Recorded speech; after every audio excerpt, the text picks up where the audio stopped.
In the heart of Lagos, Nigeria, 32-year-old Chinedu Okafor sat in his small but well-furnished apartment, scrolling through his phone. The night was quiet, save for the distant hum of traffic and the occasional honk from impatient drivers. Chinedu was used to the solitude. Despite having a stable job as an IT specialist, his social life was almost non-existent. Most of his college friends had moved abroad or gotten married, leaving him with little to do outside work. His mother constantly pressured him about settling down, urging him to find a good Nigerian woman and start a family. But love, for Chinedu, had always been elusive. That was until he met Abina Mensah. Chinedu had joined a dating app a few months earlier, hoping to meet someone special. At first, his conversations with various women felt forced. Small talk, awkward introductions, and ghosted messages. Just when he was about to give up, he stumbled upon Abina's profile. Her picture caught his attention immediately. She was breathtaking, deep brown eyes, and a radiant smile. Her bio was short but intriguing. A Ghanaian queen looking for her king. I love good conversations, adventure, and romance. Let's make memories together. Chinedu hesitated for a moment before sending her a simple message. Chinedu, hey there, Abina. You have a beautiful smile. To his surprise, she replied almost instantly. Abina. Ah, thank you. And you have a handsome face. Where are you from? That was how it started. What began as casual chats quickly turned into deep, late-night conversations. They spoke about everything: family, careers, childhood dreams. Abina told him she worked as a boutique owner in Accra, selling luxury clothing to high-end clients. She shared pictures of herself at the shop, of the stylish outfits she designed, and even of her home. Chinedu was captivated by her warmth and charm. Within weeks, their conversations became more intimate. Abina called him pet names like my king and my love. She told him she had never felt this way about anyone before. Chinedu, I believe in fate. Maybe God brought us together for a reason, she once told him. Every morning, he woke up to sweet messages from her. Good morning, my love. I hope you slept well. I can't wait for the day I finally hold you in my arms. Chinedu found himself falling for her. He had never met anyone who made him feel this special. She sent him selfies, voice notes, and videos. Felt so real, so perfect. Then, one evening, Abina made a request that changed everything. Chinedu, I want to see you. Come to Ghana. Let's make this real. Chinedu hesitated. Traveling to another country for someone he had never met in person? It sounded crazy. But Abina reassured him. You'll be safe, I promise. I'll take care of everything. You just need to come. She even sent him photos of a beautiful hotel she had booked for his stay, promising a romantic getaway. Chinedu's heart raced. He had never been to Ghana before, and something about the idea thrilled him. Love was calling. Should he answer? After a few days of thinking, he made his decision. I'm coming to Ghana, Abina. I can't wait to see you. He had no idea he was walking straight into a deadly trap. Chinedu Okafor's excitement was palpable as he stepped onto the tarmac at Kotoka International Airport in Accra, Ghana. The warm breeze brushed against his skin, and he inhaled deeply, taking in the new surroundings. The airport bustled with activity. Travelers wheeling their suitcases, taxi drivers calling out to potential passengers, and families embracing loved ones.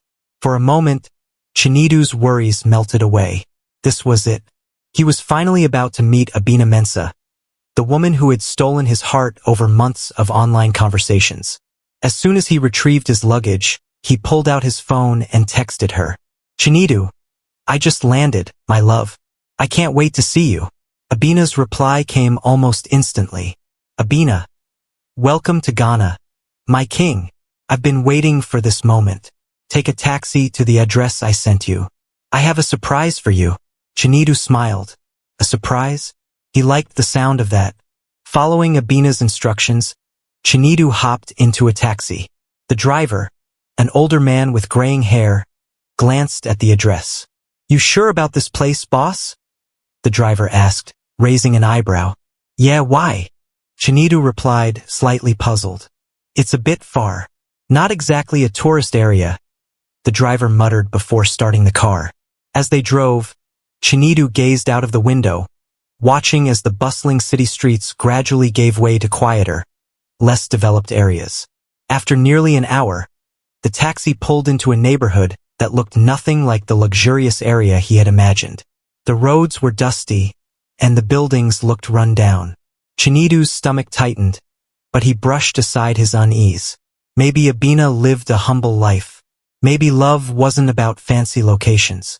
Finally, the taxi stopped in front of a small guest house. The driver turned to him.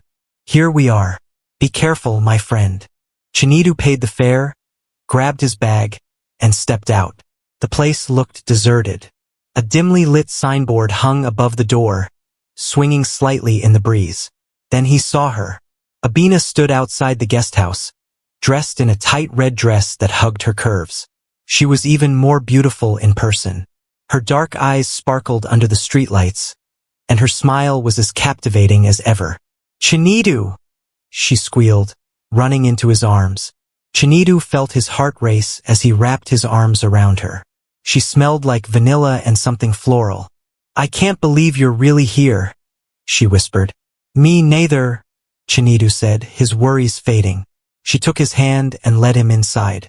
The guest house was modest but cozy. A single lamp cast a soft glow over the room, and a small table held a bottle of red wine and 2 glasses. "I told you I had a surprise for you," Abina said playfully. "Tonight is just for us." Chinedu's excitement returned. The long journey, the uneasy taxi ride, all of it was worth it. He was here with her.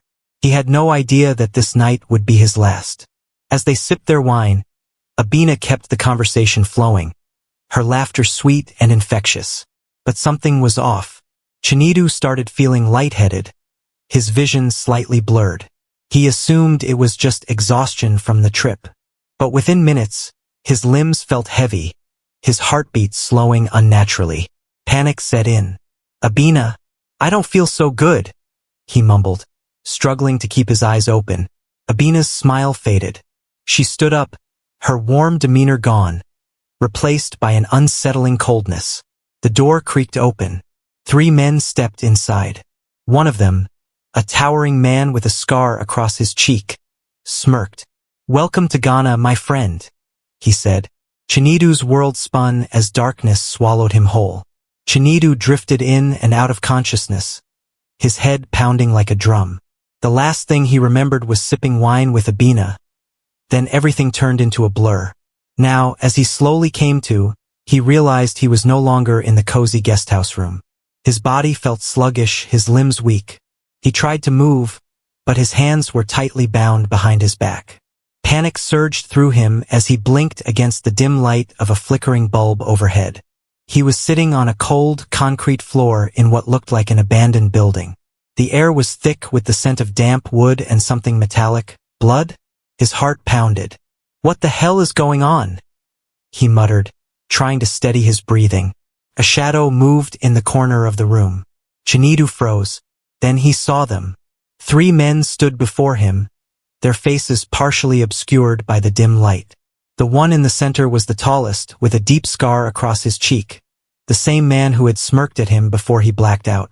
"You're awake," Scarface said, his voice smooth yet menacing. Abina was nowhere in sight. Chinedu swallowed hard, his mind racing. "Where's Abina? What's going on?" he stammered, his voice hoarse. Scarface let out a dark chuckle. "Ah, my friend. Abina? She's busy. But don't worry. She made sure you got here safely." The realization hit Chinedu like a freight train. It was a setup. No, this can't be happening," he whispered, shaking his head in disbelief. Scarface crouched down to his level, his face inches away. "You Nigerians," he spat, his tone laced with mockery. "Always so desperate for love. So easy to fool." The other men laughed. Chinedu felt bile rise in his throat. His worst nightmare had come true. He had walked into a trap, lured by a woman who never loved him. "Please, you don't have to do this," he pleaded. "Take my money, my phone. Just let me go." Scarface exchanged a look with his men before bursting into laughter. "Oh, we will take everything, my friend. But first, let's have some fun." Before Chinidu could react, a heavy fist collided with his jaw. His head snapped to the side, pain exploding through his skull. Another blow landed on his ribs, knocking the wind out of him. He gasped for air, but they didn't stop. Kicks, punches, he lost count of how many times they struck him. Blood filled his mouth, the metallic taste overwhelming his senses. His vision blurred again, but he fought to stay conscious. "Why are you doing this?" he croaked. Scarface knelt beside him, wiping his bloody knuckles on Chinidu's shirt. "Because you're valuable," he said with a smirk. "And because you were stupid enough to trust a woman you met online." The words cut deeper than the wounds. Chinidu had been a fool, a desperate fool. One of the men rummaged through Chinidu's pockets, pulling out his wallet and phone. He yanked out the SIM card and crushed it under his boot. "We'll use your bank account first," he muttered. Scarface grabbed Chinidu's chin, forcing him to look up. "Now, my friend," he said, "you're going to transfer all your money to us, or things will get much, much worse." Chinidu's bloodied fingers trembled. He had no choice, but deep inside he knew, whether he gave them the money or not, they had no intention of letting him leave alive. He was already as good as dead. Chinidu's swollen fingers struggled to tap the screen of his phone as Scarface loomed over him, waiting impatiently. The other men stood nearby, watching with cruel amusement. "Hurry up," Scarface ordered, pressing a knife to Chinidu's neck. "Or do you want me to send your body back to Nigeria in pieces?" Chinidu's heart pounded. He had no doubt they were capable of killing him. But he also knew one thing: if he transferred all his money to them, they had no reason to keep him alive. His mind raced for a solution. He had to stall. "The bank app is asking for a verification code," he said weakly. "It was sent to my email." Scarface frowned, then motioned to one of his men. "Check it." The man grabbed Chinidu's phone, unlocking his email. A moment later, he cursed. "He's not lying. The code is there." Scarface smirked. "Well then, enter the damn code." Chinidu hesitated. His body ached, his vision blurred, but one thought kept him going. If he was going to die, he wouldn't make it easy for them. He suddenly jerked forward, slamming his forehead into Scarface's nose. There was a sickening crunch as the man staggered back, cursing in pain. Chinidu didn't hesitate. Summoning every ounce of strength left in his battered body, he lunged at the man holding his phone, biting down on his wrist. The man screamed, dropping the device. Chaos erupted. The third man pulled a knife, but in the confusion, he tripped over a wooden crate. Chinidu took his chance and ran, sprinting toward the only exit, a rusted metal door. His body screamed in pain, but adrenaline fueled him. He threw himself against the door, slamming it open. "Get him!" Scarface roared, blood gushing from his broken nose. Chinidu bolted through the dark alley, stumbling over trash and debris. His breath came in ragged gasps. He had no idea where he was, only that he had to keep moving. Behind him, footsteps thundered. The streets were eerily quiet. Chinidu ran blindly, his vision blurred by sweat and blood. He turned a corner and nearly collapsed from exhaustion. His body was failing him. He spotted a dimly lit road ahead. If he could just reach it, find someone, anyone, maybe he had a chance. But then bang, a gunshot rang out. A searing pain exploded in Chinidu's leg, and he crumpled to the ground with a cry. His vision darkened as he clawed at the dirt, desperate to keep crawling. Footsteps slowed behind him. A shadow loomed over his broken body. Scarface. Blood dripped from the man's face, his eyes burning with rage. "I gave you a chance, my friend," he spat. "Now you die." The last thing Chinidu saw was the glint of a knife before it plunged into his chest. Then, everything went black. The early morning sun cast a dull glow over the outskirts of Accra, where a group of street vendors set up their stalls for the day. The area was quiet, save for the distant hum of cars and the occasional rooster crowing. An elderly woman, Mama Kojo, walked along a dirt path leading to her small vegetable stall. As she neared a deserted alley, A strong metallic scent hit her nostrils. She wrinkled her nose, swatting at the air.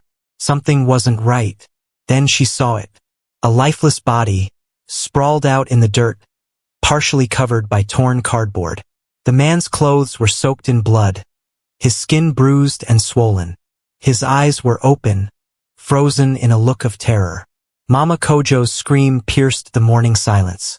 People rushed to the scene, murmuring in horror. "Who is he?" someone whispered. "Another victim," another muttered. A few minutes later, a call was made to the local police. Detective Kwame Asante arrived at the crime scene shortly after, his face set in a grim expression. He had seen his fair share of murders, but something about this one felt different.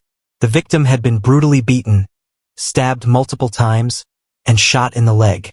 His pockets were turned inside out. Robbery was the likely motive. But there was something else.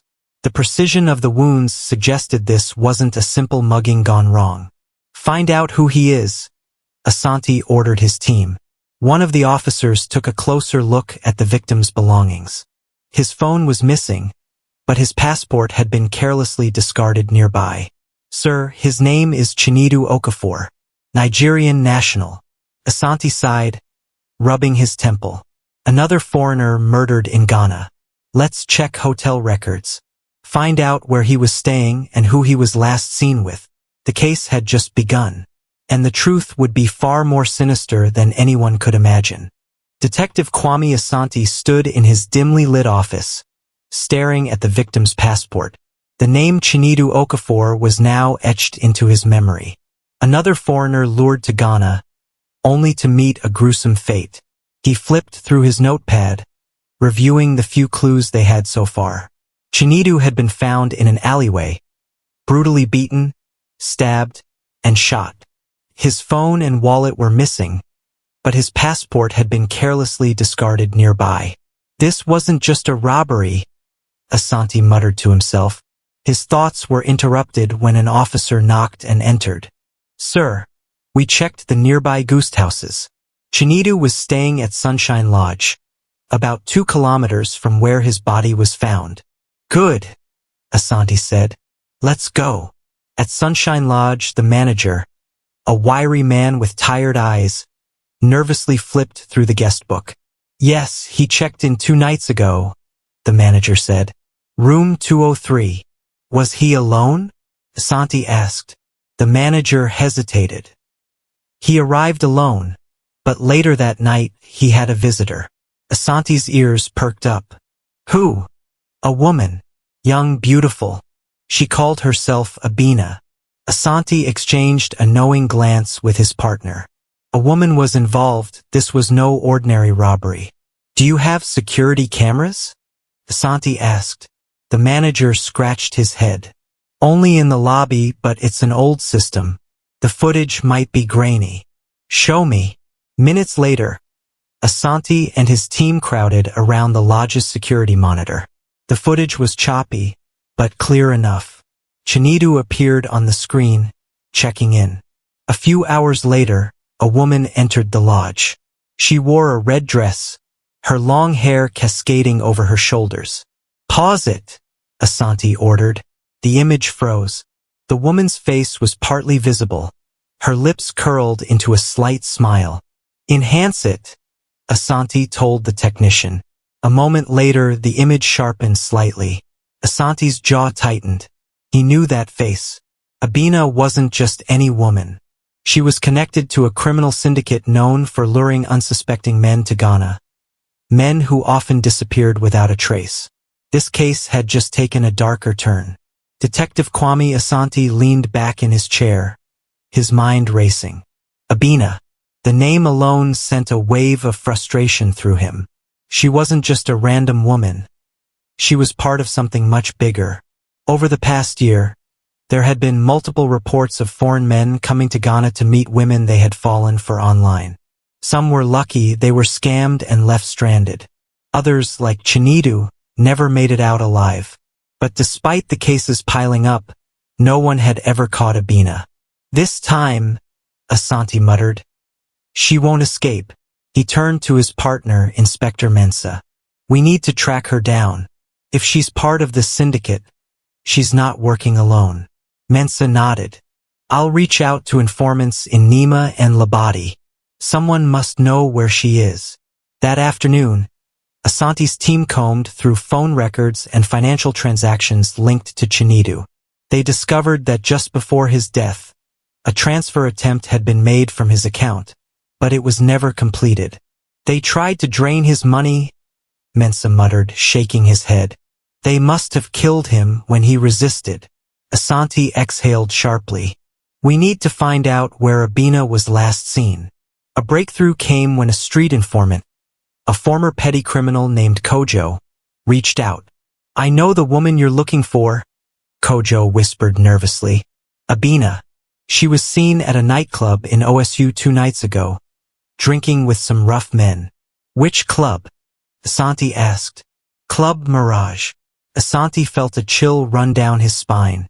Club Mirage was known for one thing. It was a hunting ground for criminals. If Abina was there, she was deep in enemy territory. And if they weren't careful, this investigation could turn deadly. Detective Kwame Asante adjusted his plain shirt and cap, blending into the nightlife crowd of OSU. The neon lights of Club Mirage flickered above, casting a red glow over the street. The club wasn't just a hotspot for partygoers. It was a haven for criminals, scammers, and underground syndicates.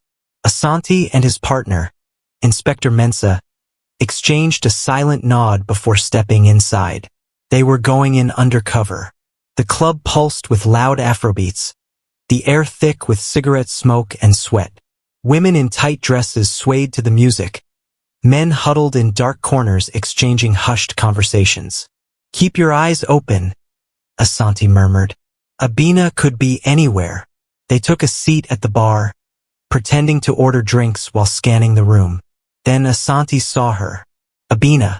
She sat in a private booth, laughing softly as a man whispered into her ear. She wore another red dress, her long nails tapping rhythmically against a glass of whiskey. That's her, Asante muttered under his breath. Mensah's hand instinctively moved toward his concealed weapon. What's the play? Asante studied the scene. Abina wasn't alone. 2 muscular men flanked her booth, their eyes scanning the club like bodyguards. If we move now, we'll start a war, Asante said. They needed a plan. Asante grabbed his phone and discreetly texted his team waiting outside. We found her. Block all exits. Wait for my signal. Then he turned to Mensah. We need to get her alone. Let's bait her out. Mensah nodded and approached the bar, ordering a drink while making sure Abina noticed him. He played the role well, flashing a charming smile, pretending to be just another man enchanted by her beauty. Abina caught his gaze. She smirked, intrigued.